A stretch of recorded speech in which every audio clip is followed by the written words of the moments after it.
சென்னையில பெய்த திடீர் மழைனால மகாபலிபுரம் வர போக வேண்டிய நாங்கள் விஆர் மாலுக்கு தாங்க போனோம். ஹஸ்பண்டோட கசின்ஸ் வந்திருந்தாங்க ட்ரிவாண்ட்ரத்துலேருந்து. அதனால நாங்கள் அவங்களோட அக்கா வீட்டில் தாங்க இருந்தோம். எங்களுக்கு முன்னாடியே ட்ரெஸ் எல்லாம் போட்டு ரெடி ஆகி ஒருத்தன் ப்ளேக்கு போகணும் அப்படின்னு சொல்லிட்டு கிளம்பிட்டான். மாலுன்னு சொல்லத்தானடா செய்தேன், அதுக்குள்ளே நீ ப்ளேன்னு பிளானை போட்டுட்டியடா அப்படின்னு தாங்க தோணுச்சு. மாலில் ப்ளே ஏரியா எங்கே இருக்குன்னு இவன் எப்படி ஞாபகம் வச்சிருக்கிறான்னு சத்தியமாக தெரியலங்க.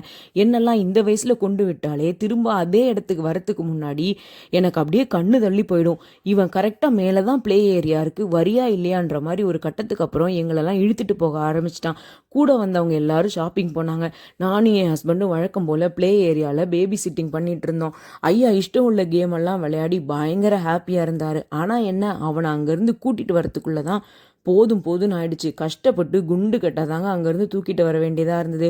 அப்படியே நாங்கள் ஒரு ரெஸ்டாரண்ட்டுக்கு தான் டின்னருக்கு போனோம். எங்களோட one of the favourite restaurant. சாப்பிட போனதில் அங்கே வீடியோ எடுக்கவே நான் மறந்துட்டேங்க. ரொம்ப நாள் கழித்து இவங்க கசின்ஸ் பேசி ஜாலியாக இருந்தாங்களா, அதில் நான் வீடியோ எடுக்க மறந்து போயிட்டேன். அங்கேருந்து இறங்கும் போதும் மழை தான் பெய்துட்டு இருந்தது. கசின்ஸ் அப்படியே கொண்டு போய் அக்கா வீட்டில் விட்டுட்டு நானும் என் ஹஸ்பண்டும் அந்த மழையில் ஒரு டிரைவ் போயிட்டு மெதுவாக பொறுமையாக வீட்டுக்கு வந்தோம்.